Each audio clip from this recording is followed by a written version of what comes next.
Hello Reddit readers, today we have school stories on the timeline. I will not detain you anymore. Like and subscribe to the channel of pleasant viewing. Story 1, from user dressed 2, Nell. You have to know your way around healthcare to get good healthcare. Edit, I had no idea this would get attention, but I'm so glad it did. Here's a summary of some tips. Thank you to many of the PPL in this thread for their own experiences and tips too. What you should know: your patient rights. You can ask for a referral to a specialist. You can ask for second opinions. You can ask to see what is in your chart. Know your rights. If you have a family member in a hospital or long-term care home, please visit and be there as much as possible when you are sick or old. You are just not able to summon the energy to be on top of med errors or even general care. The more eyes on the care and environment, the better for your family member. Advocate. For your family member, do some research too. What is the illness? What are some options? And take these to the doctor and ask if they're appropriate with the patient's consent. Obviously for the patient.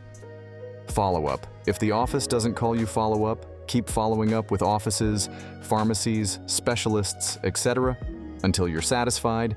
If you are in the States, review your bill, go over every item, and see what can be negotiated and hound them until you feel it's fair. The squeaking wheel gets the grease. Get a job in healthcare. Not a clinician? No problem. Environmental services and portering are excellent, well-paying entry-level jobs that can get you potentially into a union. You will learn hospital and healthcare really fast before your family member goes home from hospital. Make sure you see a discharge planner or a social worker to talk about discharge. Hospitals are full, and they usually are pressed to send people home fast, with healthcare at home being an option, but it's not the only option. Talk to the discharge planner and push back. If you need to look up questions to ask the discharge planner, if you want the doctor to prescribe, refer something, and they choose not to, you are within your rights to say, "May I have that option? Noted in my chart. I'd like to keep track of what I've asked you about innocent." Right? Well, it's a good way to get the clinician to think about whether they want their rebuttal of your suggestion in the chart. If it feels wrong, please see someone else. Don't just blindly trust health professionals. They're people too. They're not magic. Some are better than others. Read clinician reviews, so you at least know what to expect. To all those folks who go into apps with chronically ill family or partners, you are guardian angels. Keep doing what you're doing. It is more supportive, and the optics for the clinicians matter than, Story 2, from user Shiraheim. This will get buried. But oh well, worked in car and motorcycle dealerships. They are not the same. Car dealerships have a different, greater ability to turn profit on a sale alone. There's a few car dealership posts here. So I'll move on to the motorcycle side. Most of your motorcycle dealerships are family-owned and a struggle to run. The big franchises are a bit different, and many aren't different in a good way. For the rest of us, the theory is, if we sell you a bike, we get the opportunity to have recurring revenue from your service in much bleaker terms. If you don't use your dealership for service parts accessories, they are going to go under the profit.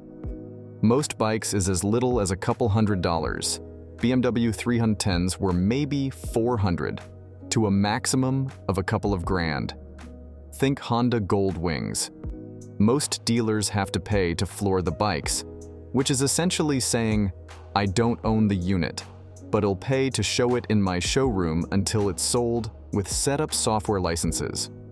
All the overhead and inventory costs, that minuscule profit is pretty well eaten up. If you finance a unit, sometimes we can keep a point or two. You were approved at a 59, but I can add 2 points to 79. But there are many companies that offer a flat fee, which is a couple $100s, or on special rates don't allow it at all. If we sell you a warranty, we are basically trying to get a little more markup and an assurance you'll come back to us. We will fight the warranty company alongside you because we want to be paid too. You aren't stranded without a bike like you are without a car, and in a position where you're forced to pay. You can cancel your warranty. And any other add-on products, it's a facsimile. That's at a good dealership will have no issue explaining the process to you and walk through the sheet with you. We loathe when you pay cash. I don't want to do the IRS paperwork for receiving more than $10K in cash. I don't want that amount of cash on site. I'll take it, but don't think it's a grand favor to me.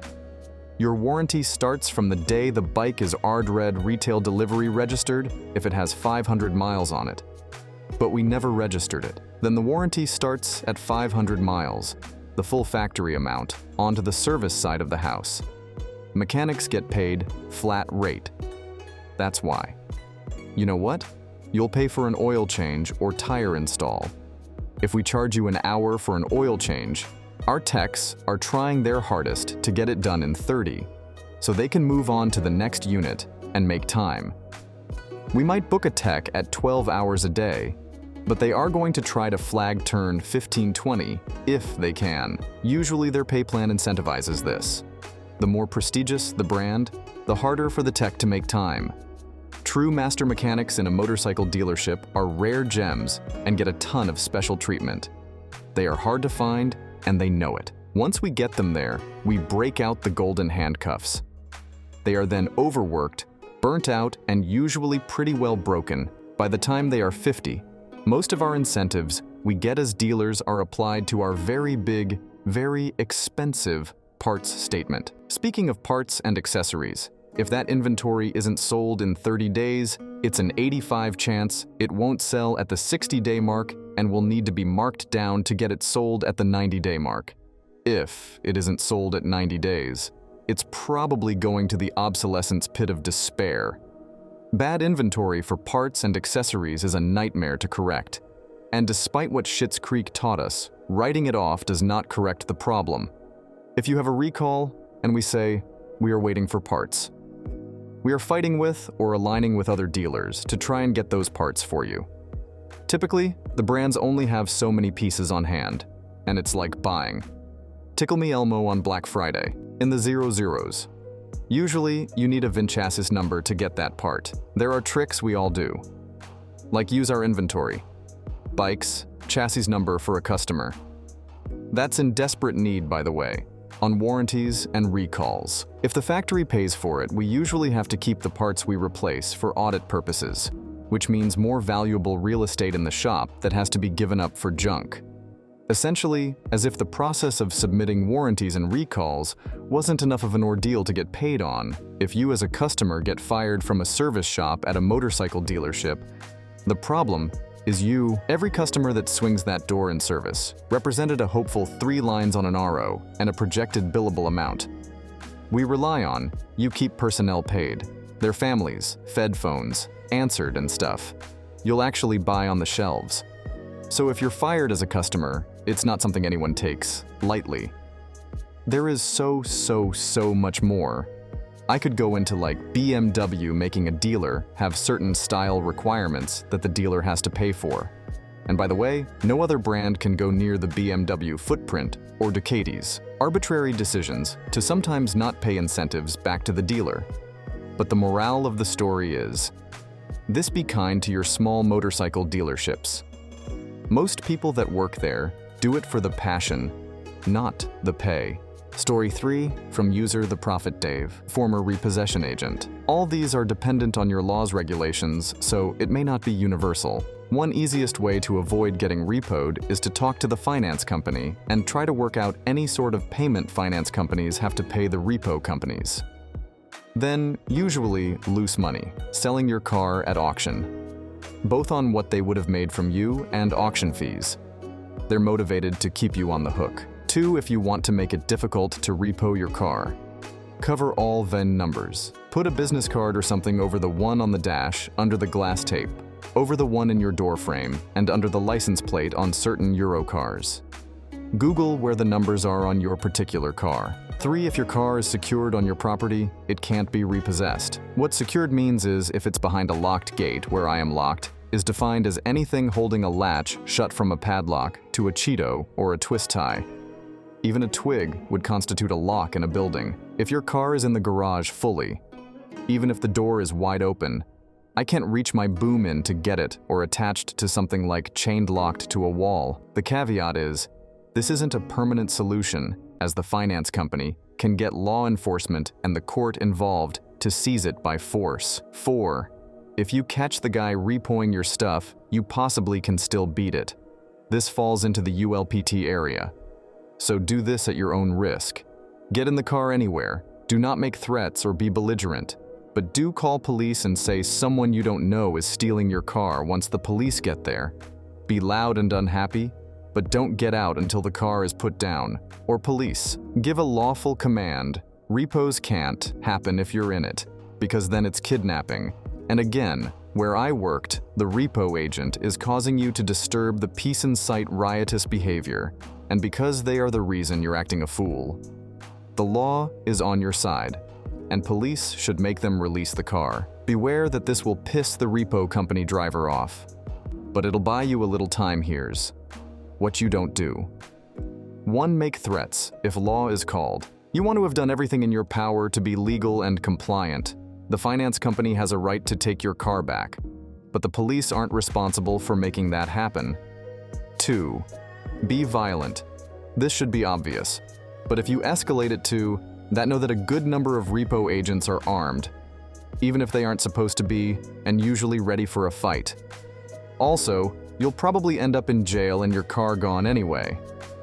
Plus, there can be communication between the finance company and the repo company regarding the pickup, and from what I've seen, they can make notes on your credit that can't affect your score, but it'll label you a violent or troublesome lendee and make it more difficult, if not impossible, to get a good loan going forward. What you can do to help your situation, if you get caught, is calmly approach the agent. See if he's willing to let you clean the car out. In exchange for the keys, there's usually a fee to get your stuff back. After a repo, and you'll lose your license if you don't turn the plate in by a certain time. Normally, they won't let you into the car for safety, and they may not clean your whole ass car out. But getting important things, like the plate valuables, car seats, etc. can be done. It's not required by them. But being nice gets you far. Story 4 from user October Sunflower 17. In other countries, teachers are better trained, compensated, and respected in the US. Not so much. Even some veteran teachers discourage newbies to continue in the profession due to the stress, work hours, low pay, lack of respect, etc. I remember in my first year of teaching, I actually fell asleep once at my desk. That's how tired I was. That never happened to me. When I worked in corporate America, I didn't expect the amount of outside work, preparing lesson plans, buying classroom materials, calling parents, photocopying handouts, grading tests, attending professional development workshops, doing CEU, continuing education units, managing classroom behavior, etc. The list goes on. So to be a good teacher, you're easily putting in 60-70 hours a week. You're basically thinking about your job, 247 at least, for the first 5 years while getting your curriculum down. My school threw away student textbooks, so teachers are expected to basically prepare everything from scratch, but then admin could change your grade level, like from 2nd grade to 5th grade, and you have to start all over again from scratch.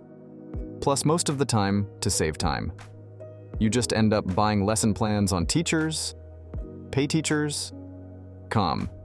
So teachers essentially are buying the textbooks that school districts are throwing out. Moreover, teachers are implicitly expected to buy their own supplies, like whiteboard markers that go fast, because the school provides the bare minimum unless you work for a Title I school that has more funding. Plus, they track how many photocopies that you make, because the school wants to save money on paper and printer cartridges. Each teacher has a monthly quota, and my school copier doesn't tell you how many copies you have left, so I have literally run out of authorized copies while printing.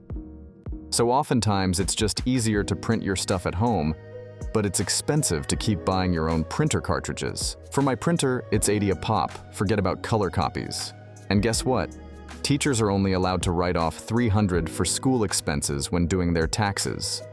Only $300 for the entire year. Teachers spend way more than that. I can assure you, imagine if at your job, they told you that you had to buy your own office supplies, printer cartridges, LMS, database, subscriptions, etc. to do your job, and you could only write off $300 at the end of the year on your income taxes.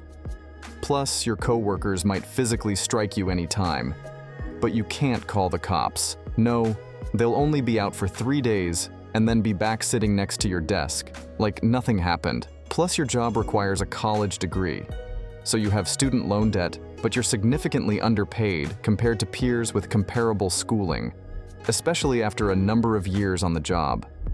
Plus, you discover while taking a CEU that universities across the country have been training teachers the wrong way, how to do their job for decades, but no one gives you a refund for this university malpractice. No, instead, you keep paying your school loans and now have to attend new training in your free time. But you're still accountable for student reading scores while trying to implement this new pedagogical approach without a textbook curriculum. Then you discover that colleges are still training new graduates the wrong way on purpose, with impunity. College professors have trained teachers to use the whole language approach, or balanced literacy, instead of systematic phonics that Catholic schools have used with great success for 100 years. Is it no wonder that a majority of new teachers drop out in less than 5 years in the workplace? Thanks for watching. Don't forget to like and write comments. See you later.